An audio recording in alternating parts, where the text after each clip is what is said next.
SRF Audio.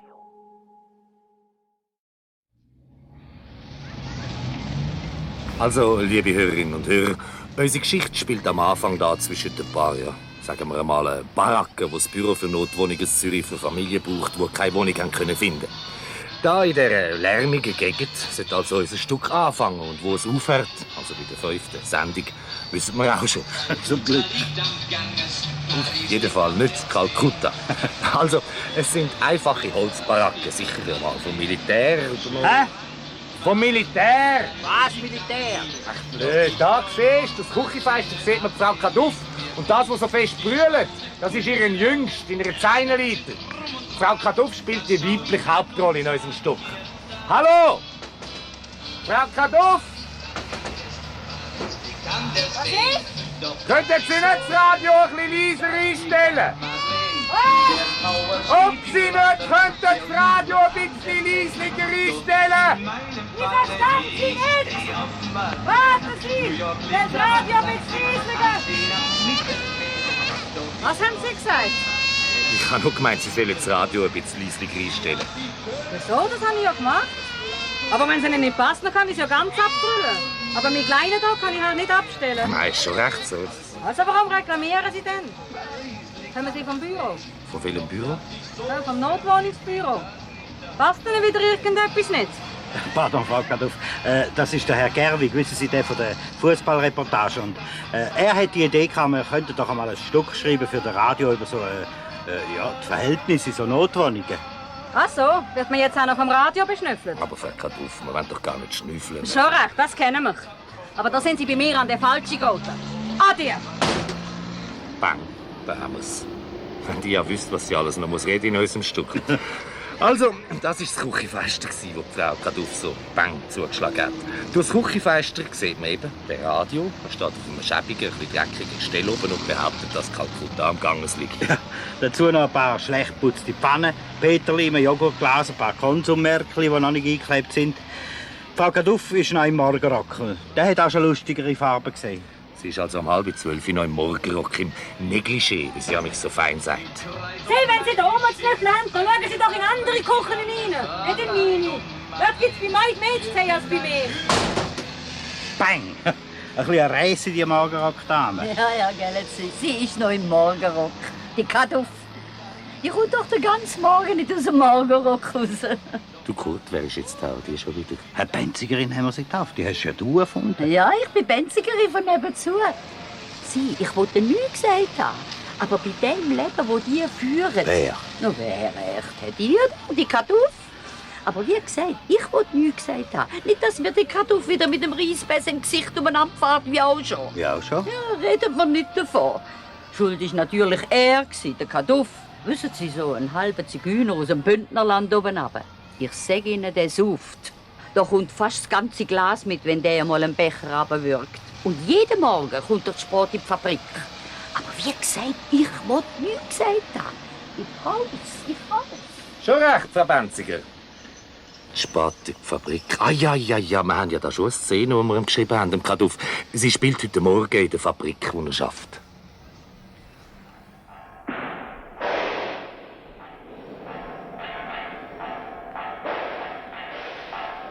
So, kommst du auch schon?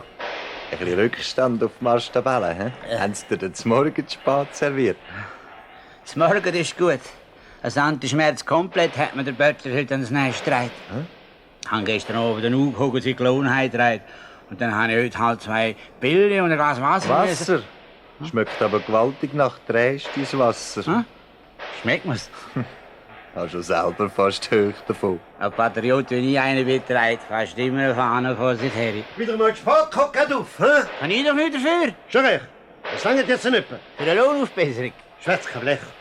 Ich will es so nicht melden. Aber das nächste Mal, Zu Kaduff. der Federoberleutnant. Ich kann sicher nicht dafür. Was machen Sie, wenn Sie vom Berg oben nachher in die Fabrik sausen und auf einmal fährt Ihnen das Hinterrädchen vor? Ohne zu hupen, ha? Ich bin doch kein Kunstvelofahrer. Kein Velokunstfahrer. Ne? Verunglücken tust du doch immer einer beim Heimfahren. Heimfahren ist gut. Meinst du, das goldige Trikot, ha? Heimstoßen, hast du gemeint? Schon recht. Noch einmal Sport und dann fliegst. Sepp kann es sicher sein. Prima. Dann muss ich nicht mehr fahren und nicht mehr stoßen. dann fliege ich. Mach keine blöde Sprüche. Hast jetzt an die Arbeit. So. Und wer fliegt mir denn die Hose da, wo ich da bei meinem Salto Mortadella? Schaut mal den Drehangel, den ich habe. Es gibt einfach zu viel Beizen auf dem Heimweg. Ach, er hat eben auch viel Sorgen daheim. So in einer Notbaracke zu wohnen mit 4 Kindern. Aber das Original ist er, der Gaduff.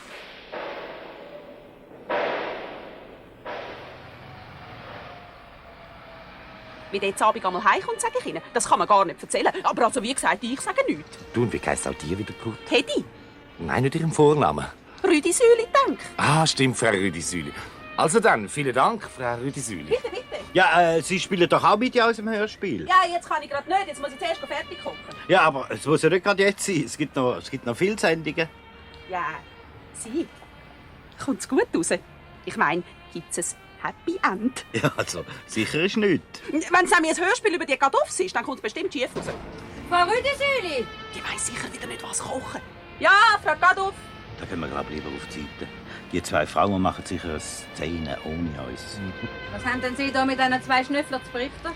Haben Sie wieder dumm Zeug geschnurrt über uns? Na, jetzt fangen Sie nicht schon wieder an, Frau Gadoff. Der Krach vom letzten Mal hat mir gelangt. Ah, könnte ja einer neidig werden, wenn man sieht, wie die anderen Zeit haben zum Umschwätzen. Mein Essen für die Kinder und den Mann ist dann fertig. Grundstücke, Büchermüsli und Aufschnitt mache ich auch in einer halben Minute. Aha, bei Ihnen gibt's halt wieder Bratwurst à la Motte Paris. Es kann halt nicht jeder über seine Verhältnisse... Verhältnis? Sie kommen Sie mir nicht so. Ach, lassen Sie mich doch in Ruhe. Mit Ihnen rede ich gar nicht mehr. Es gibt ja doch nur Kraft. Sie halten! Bleiben Sie doch! Ich habe ja nur wollen... Mich interessiert nicht, was Sie wollen. Ja, so ist es eben. Statt dass man sich hilft unter Nachbarn, wird man so behandelt. Ich habe ja nur wollen, dass Sie mir einen Franken pumpen für den Gasautomat. Sobald der Mann da ist, können Sie ihn wieder haben. Ich habe nämlich keine Münze. So. Und Sie meinen, ich tue meine Münze ausgerechnet für Sie auf die Seite? Sie können den Milchmann fragen, ob er Ihnen Münze hätte. Er ist ja meine lang genug bei Ihnen, jeden Morgen. Was soll das heißen? Das heisst genau das, was es heisst, jawohl. Also wenn Sie jetzt frech werden... Oh, wer ist denn frech geworden, bitte? Jawohl, die Verdächtigungen mit dem Milchmann. Blasen Sie mir in die Schuhe. Wenn der Milchmann bei mir eine Wasserleitung repariert. Aha, Wasserleitung. Ich höre immer Wasserleitung. Erzählen Sie das doch am Christkindli. Da sagen Sie es im Büro und bei der Städtischen, wir sollen probieren, gut auszukommen unter uns Nachbarn.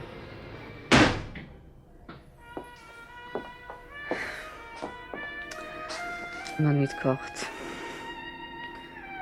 Nicht einmal Selbstmord könnte unser eins machen, wenn er kein Franklich hat für den Automat. Und jetzt nur noch Büchermüsli. Eine Gratulation.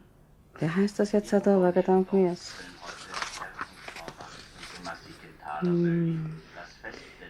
Und lasse das Ganze 40 Minuten lang auf kleinem Feuer weiter brodeln. Weiter brodeln ist gut. Er brodelt jetzt nur noch etwas und das bin ich. Vor Wut. Hat jetzt nicht so viel noch. In ihrem Kästchen. Ja, da hat sie ja noch ein paar Franken. Ach, ich kann sie ja nachher wieder rein tun.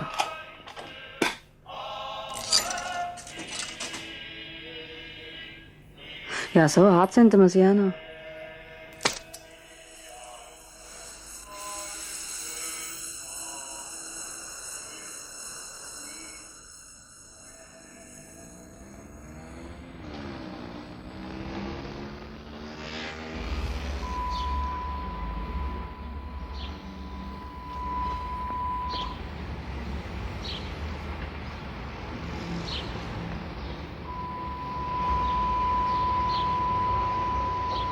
Halb 1. Sind ihr dann etwa heimgekommen, der Kaduff? Ja, wenn er nicht wieder Verspätung hat. Oh, du, da kommt er. Der hat beide wieder ein bisschen Schlagsinn. Ja, das sind ja wir geschuld, wir haben ja so wählen. Grüezi, Herr Kaduff. Das sind doch Sie, oder? Nein, ich bin seine Majestät, der Großmufti. Und Muff. Ein majestätisches Loch haben Sie auf alle Fälle in der Hose. Unfall kann heute, aber der Gaduff fällt immer wieder auf die Beine. So sicher wie eine dreifarbige Katze. Hübner Schädel, nicht? Sehr schön, Herr Kaduff. Dann sind Sie heute Morgen also auch wieder auf die Beine gefallen? Nein, auf die hintere Stirn. Sie sehen schon mit dem Velo. Aber das ist doch gerade mein sauhohes Glück. Schauen Sie mal, wenn ich laufe. Ja, Sie hinken doch nicht. Eben. Und heute Nachmittag hinken noch ein bisschen mehr. Haus zum Knochenschlosser und dann gibt er mir ein Zeugnis. Und dann kann er gerade auf ein paar Tage im Gefühl liegen und bezieht Krankenabonnent. So ein bisschen Ferien, das tut Ihnen sicher gut. Ferien tun immer gut. Aber wissen Sie, der geht auf Krampf nie so verrückt, dass man es mit der Arbeit kann verwechseln kann. Verdienen Sie eigentlich genug? Oha! Jetzt hat's mich schwer geklitzt. Ja, Kogenstege da. Sie sind meine ein bisschen unsicher auf der Beine von Ihren Paaren vom Unfall. Passen Sie auf, vergessen Sie nicht zu hinken. Der Kartoffel vergisst gar nichts. Was haben Sie jetzt gerade gefragt? Ob Sie genug verdienen? Ach so, ja. Also für die paar Biere langt's. Aber dass man immer noch mehr als die Hälfte vom Lohn fürs Futter und für den Schlag muss abliefern. Das ist ein harter Schlag. Jawohl. Warum haben Sie eigentlich in so eine Notwohnung müssen? Müssen, was heisst da müssen? Ich müsste ja gerne nicht, wenn die Leute nicht wären. Ein Charakter in meiner Stellung. Was sind Sie denn für Beruf, wenn man fragen darf? Beruf kann man nicht sagen. Ich bin dran, mich aufzuschaffen. Sie, da können Sie in der Fabrik fragen. Einen besseren Handlanger haben Sie noch nie gesehen. Selbst ist denn gut sicher. Gerade heute hat der Vorarbeiter gesagt, es gibt mehr Lohn für mich. Und später, wenn er Meister werde, kriege ich seinen Posten. Ha. Schön für Sie. Herr Kaduff, Sie haben vorhin gesagt, Sie müssten nicht in dieser Baracke wohnen, wenn die Leute nicht wären. Wieso? Wegen Verleumdungen. Alles Verleumdungen. Ich bin doch ein tüchtiger Arbeiter, nicht? Mit den besten Aussichten, oder? Und dass wir hier Gaufen haben, ist schließlich auch keine Schande, nicht? Sind schließlich vorbildliche Gaufen. Alle miteinander. Und der Kleinste, wenn der kein Talent hat in der Stimme, dann heisst er Tarzan von Graferiet. Ja, so. Und der Karri, der Zweitjüngste, sein, ich sage Ihnen, Einfälle hat der. Das könnte ja Klon werden, wenn das nicht so ein vagabonder Beruf wäre. Ja, so. Und der Sepp, 2 Jahre älter. Ha, ein ganz heller Kopf. Er ist jetzt schon in der 6. Klasse. Wie alt ist er? 14. Ja. Als wir vom Bündnerland oben angekommen sind, hat er halt, ja, da fragen zum Nachmann auf Fluss, wo der Zürich läuft. Kann doch ein Bündner nicht wissen. Da hätten die strebsamen Nocken von einer Lehre einfach ein Jahr hocken lassen. Aber jetzt macht er sich zünftig. Wird bestimmt 2-mal Doktor oder vielleicht sogar noch Autohändler. Vielleicht beides. Sowieso, schon möglich. Und dann sie, meine Tochter, sie, die wird dann einmal Karriere, wie heißt jetzt das Wort dort? Ja? Die bringt sie mal weit, die kommt sukzessive ganz hoch auf Karriere auf, da fresse ich Bäse. Was macht sie? Schafft sie schon? Klar, sowieso, und wie? Was? Sie bedient den Lift hier in dem hohen Warenhaus. Ja, da kommt sie ja jeden Tag hoch rauf, bis in die Lebensmittelabteilung. Sie macht sich keine faule Witze, sie hat Hunger. Ja, lassen Sie gerade laufen, Herr Kaduff. Sicher ist es heutzutage nicht leicht, mit 4 Kindern zu einer rechten Wohnung zu kommen. Ja, wem erzählen Sie das? Dabei sind das so ufersamflotte Gaufen. Der Sepp, der hocken bleiben. Dort ist ja der Sepp. Das ist ihn doch. Jawohl. Oh. Sepp! Komm sofort daher! Komm daher! Sehen Sie? Das ist dann einmal einer, der sich nichts gefallen lässt. Das ist der Sepp. Das sind hier die 2 Herren vom Radio. Also nimm dir ein bisschen zusammen, was du sagst, gell? Sali Sepp? Grüezi. Du, was hat der Bub gerufen? Hocken bleiben, wieso? Sie sehen, wie die Kinder sind. Werfen ihm heute das noch vor. Dabei, du kannst doch jetzt sagen, oder? Sag's den nachher noch. Musst dich nicht genieren. Denk dran, bist ein Kaduff. Und der Kaduff hat sich gerne nicht schämen. Das gibt's dann auf Franz hinter der Brennnessel, gell? Eben. Was ist denn? Bist doch sonst schon nicht aufs Maul gefallen. Hast ja in der letzten Zeit nicht genug können erzählen, wie der Lehrer zufrieden sagt mit dir. Also, ich sage Ihnen, die Aufgabe, die macht man merkt sozusagen nichts. Überhaupt. Hättest du doch heute ein Zeugnis kriegen, nicht? Komm, zeig's denen her. Ja, Moment. Oh, jetzt haben sie es auf der Bank in der Schule liegen lassen. Ach, du bist mir auch eine Galöri. Lass das Zeugnis liegen. Ja, nun, wenn's gut ist. Dann kann man es ja auch liegen lassen. Aber jetzt muss ich hin. Ja, einen himmeltraurigen Durst. Kohldampf. Adi miteinander. Komm, Sepp. Adi. Adi. Adi. Ciao, Sepp. Der gibt meine auch schön an. Ja, er ist auch nicht der Einzige auf der Welt. Wie machen wir weiter? Ja, ich hätte nur gerne die Tochter noch kennengelernt. Weißt du, das Liftgirl von dem hohen Warenhaus mit der Karriere. Die kommt doch zum Mittag nicht heim, die schafft doch Touren im Warenhaus und ist in der Kantine, meinst du nicht? Ja, ich habe einfach das Gefühl, es muss noch etwas passieren. Gut, dann schauen wir mal, wie unseren Kartuffs die Bratwürste à la Mode Paris gefallen.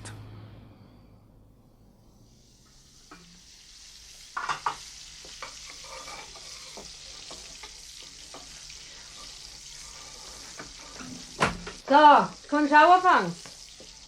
Kann man essen? Wirst jetzt wohl noch können warten. Wie soll ich denn das Essen pünktlich machen, wenn ich nie weiss, wenn die ganze Blotre heimkommt? Selbst schmeiß doch den Teig nicht einfach in eine Ecke. Wo soll er denn so zusammengehen? Ah, ist das ein Zeug? Wo ist überhaupt das Zeugnis? Er hat es in der Schule vergessen. Holst du es dann um, kann man plötzlich noch essen, verstanden?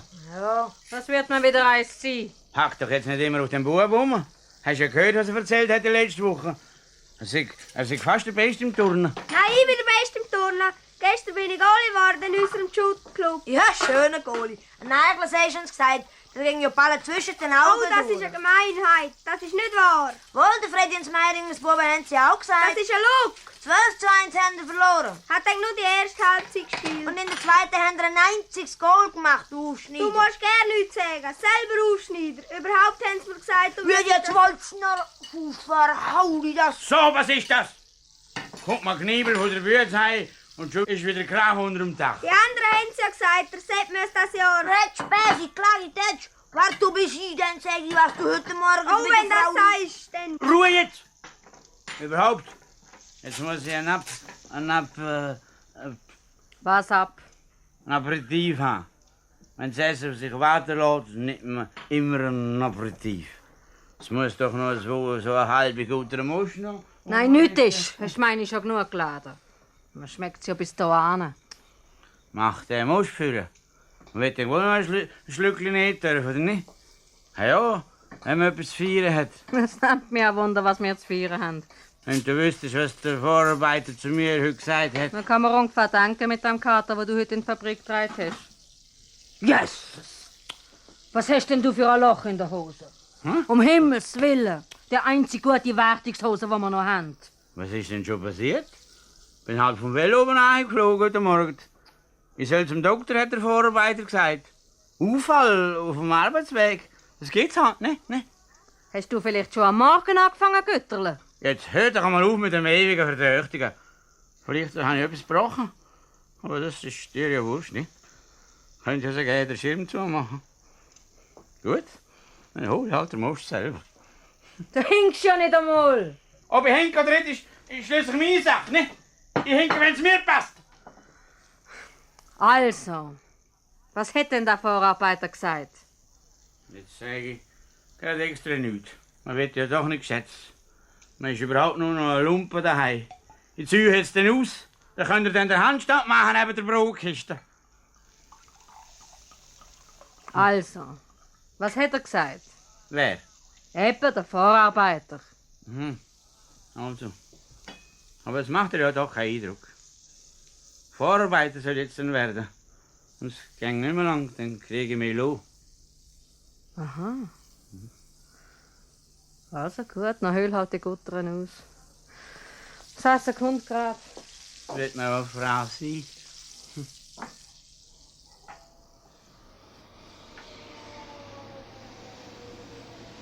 Trautes Heim, Glück allein.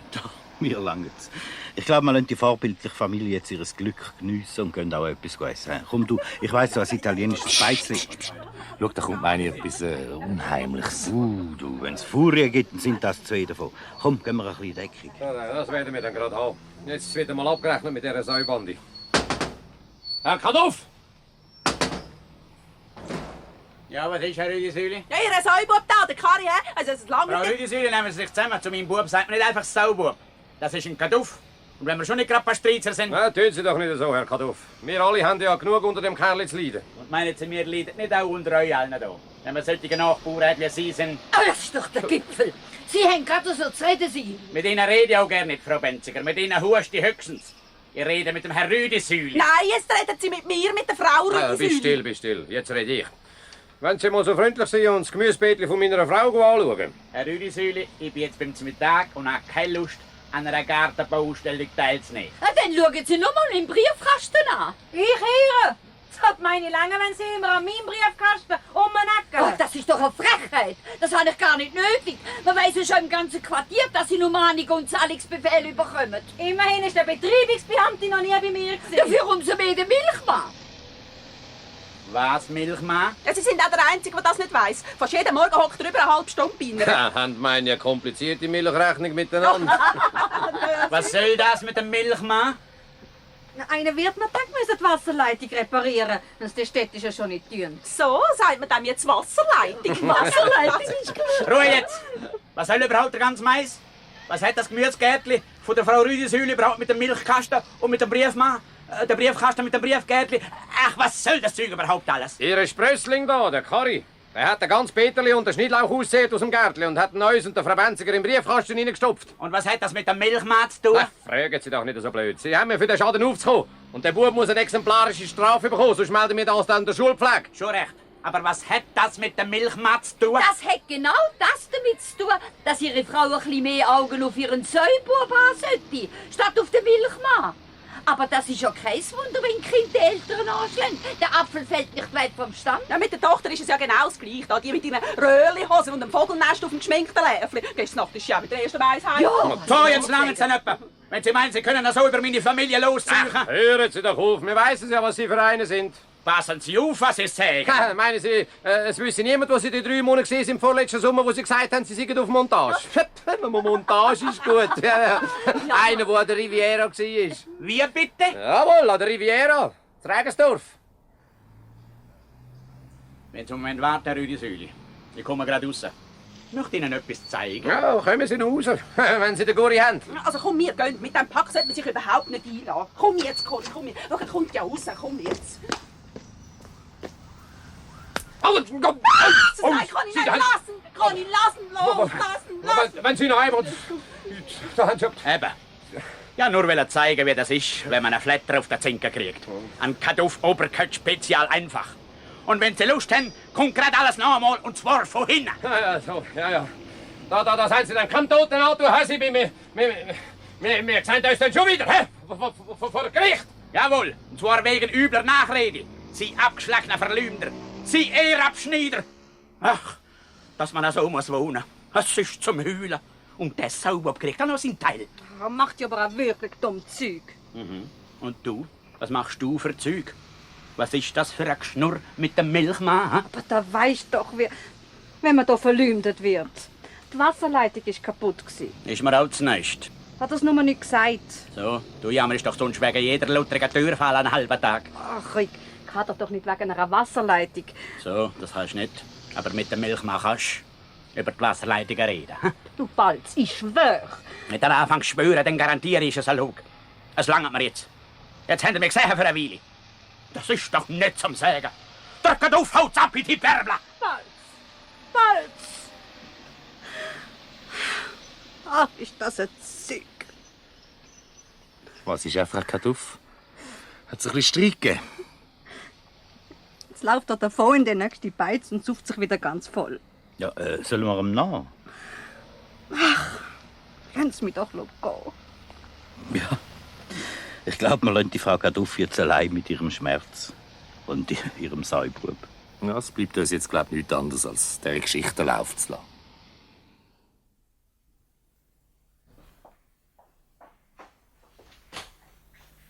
Wer ist dran? Sie, glaube ich. Ja, endlich. Jetzt kommt der Beruf dran. Hat meine lang genug gewartet, der Beruf. Ein Beruf ist das Warten nicht gewöhnt sein. Jawohl. Ah, so steht's mit Ihnen. Gefälligst keine Sprüche mit dem Balzgeduf. Ihre Personalien haben Sie der Schwester angegeben? Ziviloberst. Die Kriminalbehörde hat mich draussen bereits einvernommen. Also, wo fehlt's? Beim Velo. Bin vom Velo angefallen. Oje. Sehen Sie, das wäre Ihnen nicht passiert, wenn Sie nicht aufgestiegen wären in Ihrem Zustand. Wann ist das passiert? Heute Morgen, als ich bin gekrampfen. So, schon heute Morgen sind Sie so ein unsicherer Fahrer gewesen. Ja, wo tut's dann weh? Da, am Bein. Ja, machen Sie sich mal frei. So. Legen Sie sich da an. Ja, halt, langsam, langsam. Anlegen. Nicht anerkennen, habe ich gesagt. Sorry. Aha. Ja, tatsächlich. Da haben Sie einen ganz schönen blauen Mose. Ja, das Bewegen Sie mal das Bein. geht nicht. So. Ja, dann bewege ich es halt mal. Oh! Ja. So geht's aber ganz gut mit Ihrem Bein. Ja, mit Gewalt. Jetzt können Sie sich wieder anlegen. Was wollen Sie eigentlich von mir? Ich hinke doch, nicht? So kann ich doch nicht arbeiten. Aha, Sie wollen das Zeugnis von mir und ein paar Tage Urlaub wahrscheinlich. Man merkt sofort, dass Sie ein guter Doktor sind. Merci fürs Kompliment. Jetzt wollen wir das Hinken ein bisschen anschauen. Schauen Sie da den Teppichrand. Ja, wunderschöner Teppich. Laufen Sie mal schön gerade am Rand entlang. Ein Fuß nach dem anderen. Warum? Dann machen Sie jetzt, was ich sage. Hoppla. Sie hinken tatsächlich, aber auf beide Beine. Medizinisch ausgedrückt heisst da Diagnose eine mittlere Alkoholvergiftung. Hä? Sind Sie jetzt mit dem Velo gekommen? Meinen Sie etwa mit dem Mercedes? Also, kein Sprüch. Jetzt sind wir quitt. Sie wissen, dass Velofahren mit einem Ballari genauso strafbar ist wie Autofahren. Mit einem Ballari? Eigentlich muss ich Sie anzeigen. Also das ist denn doch... Sie sind doch ein trauriger... Nein, also... An einem armen Arbeiter das bisschen Bier vergonnen. Das ist Bier. Möchte Schnaps nicht zählen. Und das Velo lassen Sie jetzt da unten stehen. Wenn ich Sie sehe wegfahren, damit schicke ich Ihnen die Polizei auf den Hals. Und dann geben Sie mir dann gerade noch das Zeugnis mit, gell Sie? Reden Sie doch kein dummes Zeug. Mach Sie darauf aufmerksam, dass ich Sie auf jeden Fall der Polizei melden. Das können Sie doch nicht. Ich habe doch noch... Und dem Arbeitgeber. Und jetzt machen Sie, dass Sie vorkommen. Aber zu Fuß. das ist ja... Sie entlöhnen mich ja dann. Ich kann ja nicht mehr in die Fabrik. Es ist doch der Gipfel, dass einer so behandelt.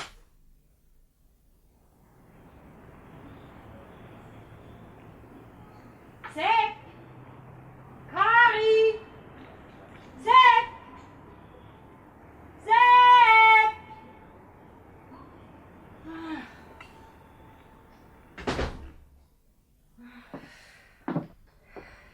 Stecken Sie denn Nummer die zwei? Was machst denn du für einen Krach? Psst! Nicht so laut, Sophie. Der Papa schläft. Was, jetzt schon wieder? Um 6:30? Was schon wieder? Eben, jemand schon wieder einen gut gestampften Hepterbär. So, red nicht so von deinem Vater. Ein bisschen Respekt kannst du immerhin haben vor ihm. Woher nehmen und nicht stehlen. Immerhin schaut er für die Essen und für unsere Wohnung. Wohnung ist gut. Und das, was du abgibst daheim. Ach komm, die Platte spielt schon fangen genug. Außerdem ist der Vater krank. Ja, er hat einen Unfall gehabt mit dem Velo. Der Doktor hat ihm gesagt, er muss im Bett bleiben. Merci, Text ist bekannt. Du, lass mal. Schon vor einer halben Stunde habe ich den Kari geschickt, den Sepp suchen. Ich habe anfangs Angst, dass ihm irgendetwas passiert. Willst du nicht einmal schauen, ein bisschen umfragen, ob ihn irgendjemand gesehen hat? Ich? Wieso ich? Soll ich meines Bruders Hüter sein? Du mach doch keine so dumme Sprüche. Da steht in der Bibel. Also, gang jetzt. Kannst du ein bisschen bei den Leuten umfragen? Sorry? No time. Hm? Das ist Englisch und heisst, das gnädige Fräulein hat keine Zeit. Ich habe ein Date. Bin nur schnell gekommen, meine eisige Reserve abholen. Wir wollen ins Kino. Und dann weisst doch nie, ob der Geil bei Kassen ist. So. In dieser Schachtel haben doch noch 6 Stütze gehabt. Wo sind denn die angekommen? Ach, das habe ich jetzt ganz vergessen. Der Vater hat doch noch keinen Lohn heimgebracht. Heute Morgen habe ich einen Franken gebraucht für den Gasautomat. Und noch ist auch nur ein Nachname gekommen. Und dann nimmst du einfach mein Geld. Ach, dein Geld, wenn man doch gerade in Verlegenheit Verlegenheit macht Diebe. Wird nicht frech, du. Ich wüsste nicht, wer da frech ist. Oh. Sophie, warte doch. Ich hab's doch nicht so gemeint. Wie kann man denn ein Watschler anders meinen? Ich wollte doch das Geld sofort geben, wenn ich es hätte. Musst du auch nicht jeden oben furcht. Die Leute fangen ja schon an reden. Sollen sie? Ich gehe jetzt. Aber hast ja kein Geld. Ich reisse schon einmal auf. Geh doch bitte zuerst schauen, ob du das Sepp nicht mehr Jetzt müsst ihr siehst. nicht warten auf mich. Sophie, bleib doch. Merci. Das Klima ist mir da ein bisschen zu kühl. Ein bisschen Hawaii tät mir jetzt gut. Adieu.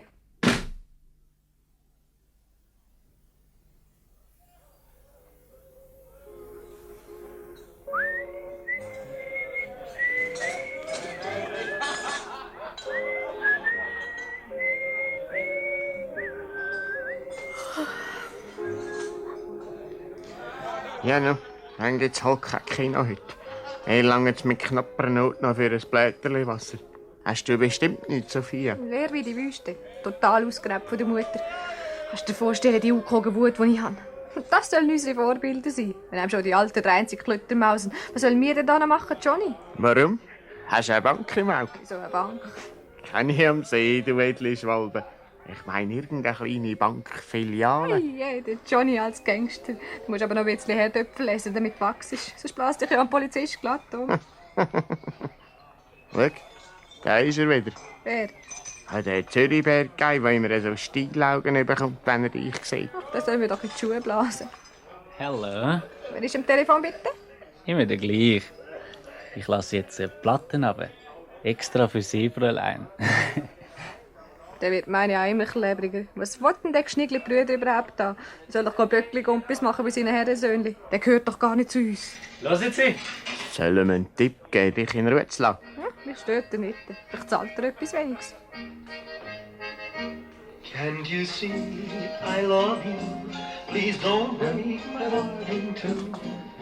Städtele hinaus und du, Sophia, bleibst hier. Geistreich. Wir dürfen Sie eine Runde zahlen. Ah ja, aber dann bitte nicht in dieser Schwachstrombeiz. Ich mag den alkoholfreien Whisky nicht. Wo denn? Ja, ich habe draussen ein Cabriolet. Wir könnten... Ja, ich wüsste schon wohin. Eine glatte Bude. So, dürfen Sie ein bisschen den Karren vom Vater umstoßen? Der Karren vom Vater. Ich gutschiere doch nicht in so einer Begräbniskutsche rum. Ich habe ein Cabrio organisiert. Organisiert? Was soll ich machen, wenn mir der Vater den Karren nicht gibt? Und das Cabrio ist so einsam am Strassenrand gestanden. Oh, einfach geschnappt? Was heisst geschnappt? Stehen dann morgen schon wieder an? Etwas dagegen? Also, kommen Sie. Nur ein kleines Pferdchen. Du, das ist ja eine Strauchenfahrt. Komm, das geht ja doch nur eins mit den Polenten. Sie sind herzlich eingeladen, nicht mitzukommen. Hast du Schiss, Johnny? Schiss nicht, aber...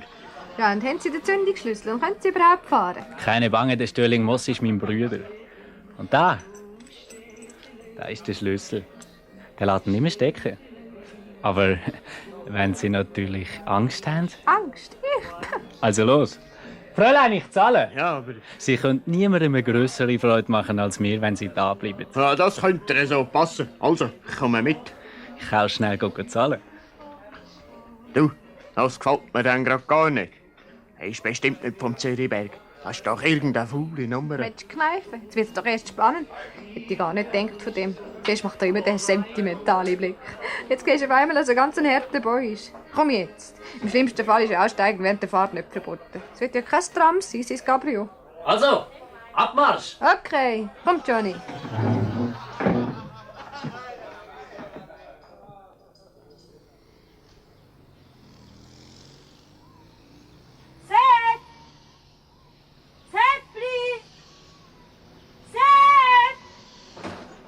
Hebt denn da mitten in der Nacht im Zeug umeinander? Excuse, Frau Rüdisüli. Ich bin's nur. Haben Sie nicht per Zufall unseren Seppli gesehen? Und machen Sie, dass Sie da wegkommen. Was fällt Ihnen eigentlich ein? Das ist dann doch der Gipfel. Getraut ihr sich noch mit mir zu reden? Seppli! Seppli! Sepp! Sepp! Seppli!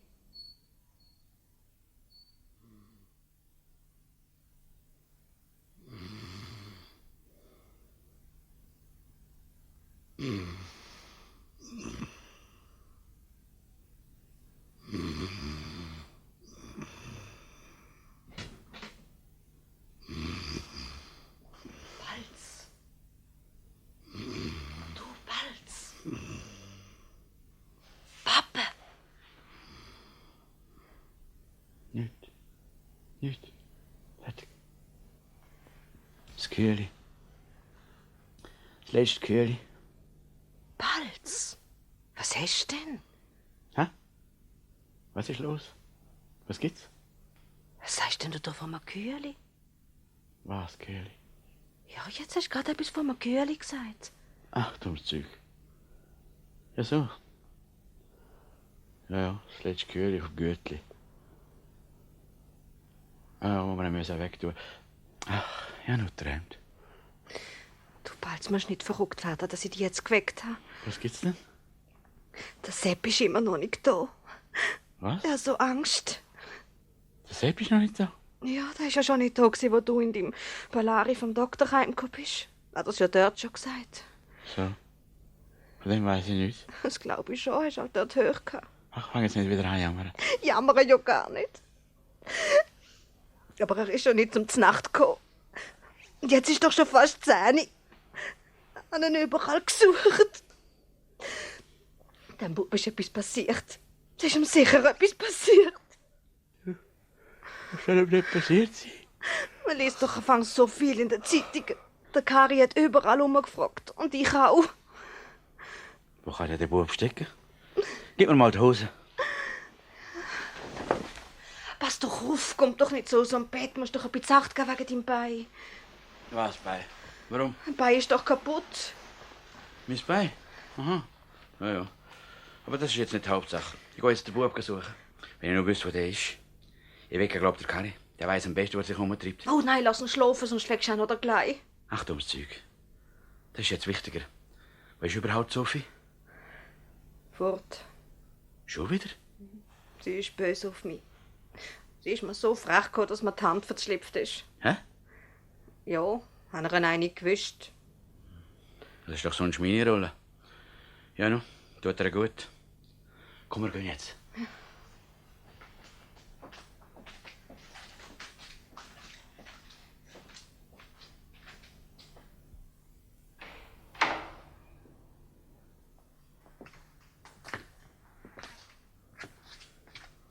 Kari.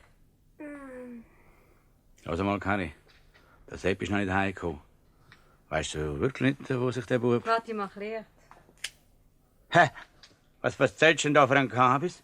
Da hockt er ja. Auf dem Bett, der Saubub. Du Loser. Seppli, wo bist denn so lang gsi? Wie bist denn du auf einmal da reingekommen? Wo du mich halt rausgesucht hast, bin ich halt schnell reingeschlichen. Also, das ist denn doch... Wieso kommst du erst jetzt heim? So, jetzt raus mit der Sprache. Ich habe mich halt nicht heimgetraut. Warum nicht? Wegen dem Dings. Wegen welchem Dings? Hast du etwas angestellt? Nein, eben wegen dem Zeugnis halt. Wegen dem Zeugnis. Aber du hast doch gesagt, das sei gut. Ja, eben drum. Wegen einem guten Zeugnis traust du dich nicht heim. Sie ist halt nicht gut. Und die ganze Zeit erzählst, was du für ein bäumiger Schüler sagst. Ja, aber nur im Turnendeck. Dann ist also nichts mit der Säcki. Ja, nu. Ich bin auch kein... Der kommst jetzt halt eben in die 7. Man lernt ja auch dort etwas rechts. Nein, Wieso nicht? Es sind schon ganz andere als du in die 7 gegangen. ich gehe ja gerne in die 7. Was? Ich bin drum. Ja. Ich bin halt. Ich muss ja noch mal in die 6. Hocken geblieben bist? Hocken bleiben, ha. Bleib du schön still, Kari, gell? Meinst du mit bei anderen Leuten Peterli und Schnittlauch ausrupfen, mit dem käme Antoni? Zeig mal dein Zeugnis. Nicht. Es ist noch ein Brief vom Lehrer dabei, den musst du unterschreiben.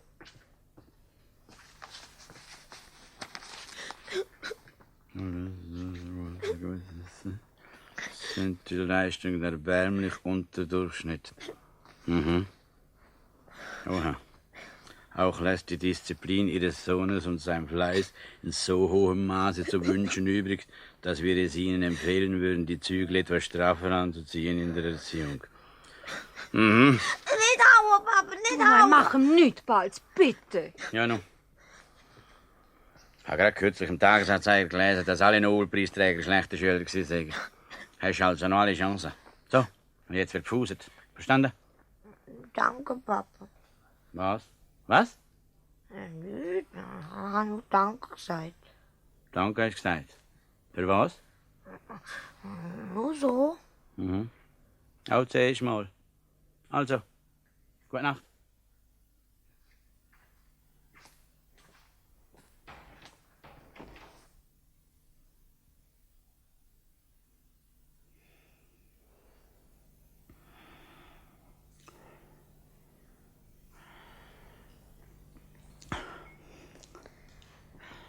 Schläfst Ich?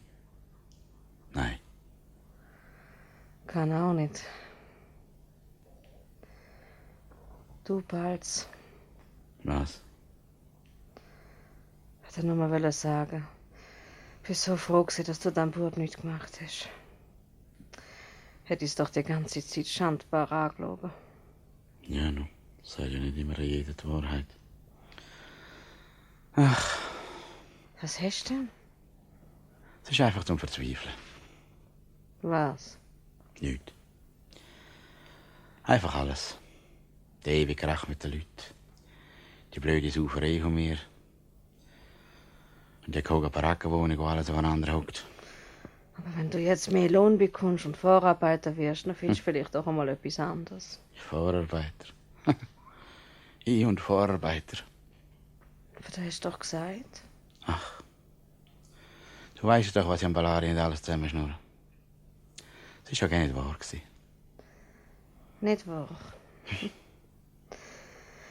Und ich habe die Sophia noch den Most austrinken lassen. Ja. Hat es einfach so gesagt. Es tut einem halt gut, wenn man wohl der sich ist. Und wenn es nur für einen Augenblick ist. Verstehst du? Es war ja gerade umgekehrt gewesen. Wenn ich noch einmal mit dem Ballari und Spar in die Bude komme, dann fliege ich hoch, hat er gesagt. Hast denn du am Morgen früher schon geladen? Wenn das Antischmerz nichts nützt, dann sind halt ein paar Grüne immer noch das Beste, um in Form zu kommen. Oh, das ist doch dumm. Klar ist es dumm. Es ist ja nichts passiert. Und wenn die Beine wieder in Ordnung ist, dann schaust du halt einfach, dass du pünktlich bist. Mein Bein ist ja gar nicht kaputt. Aber der Doktor hat es doch gesagt. Weißt du, was der Doktor gesagt hat? Der zeigt mich an, wegen dem Velofahren im Suff. Und das Bein ist ganz in Ordnung. Und dann machen wir noch eine Meldung. Ja. Rausgeworfen hat er mich. Ich hatte doch hoch gehabt. Jemals. Ja und, was gibt das? Was weiß ich? Geflogen bin ich auf alle Fälle. Und der Bus von der Polizei wird es auch noch geben. Und wenn dann der Rüdi Säule noch vor Gericht geht, weißt du, wegen dem Buchs, gell, er hat immerhin aus der Nase blutet. No, Galler ist doch aber auch dreckig gekommen. Das darf da gar nicht so blöd von der Riviera reden vor allen Leuten. Wenn er das noch mal macht, ich sage dir, ich tröll ihm den Hals um. Gibt man sich alle Mühe, dass man über die Sachen wegkommt. Und so ein Lappi hebt das wieder gegen umeinander. Du findest schon wieder Arbeit. Heute ist es ja leicht. Ja, aber nicht für mich. Die fragen doch überall umeinander. Beim Zellweger könnte ich schon arbeiten. Dort suchen Zugelernte. Aber dann habe ich ja noch weiter in der Fabrik. Und dann hat es noch mehr Beizen am Weg. Eben. Wäre ich nur im Dorf oben geblieben. Wenn der Bruder noch eine Hypothek aufs Gütli aufgenommen hat, dann hätten wir noch mal probieren können. Wenn wir nur 2 Kühe. Aber du hast ja nicht wollen. Doch nicht ewig können Kellner bleiben in diesem Kaff. Das ist kein Kaff. Dort haben wir wenigstens ein Häuschen gehabt. Voll Schulden. Ja, aber ein Dach über dem Kopf. Aber schön wäre es ja gleich gewesen. Was haben wir jetzt? Mitten im Dreck sind wir jetzt. Du. Vreni. Der Milchmann. Ist das wahr? Lassen jetzt bestimmt nie mehr rein. Gell, wir haben halt manchmal ein bisschen plaudert miteinander. Er ist halt auch von Binnigen, wie ich. Aber ich schwör doch. Komm. Hör auf schwören. Es hat jeder seine Fehler. Ich kann dir ja gar keinen Vorwurf machen. Wie heisst er denn? Hirzel. Zum Vornamen? Nein, zum Geschlecht. Vornamen weiß ich doch nicht. Dann ist ja gut. Also, ich schlafe jetzt. Gute Nacht.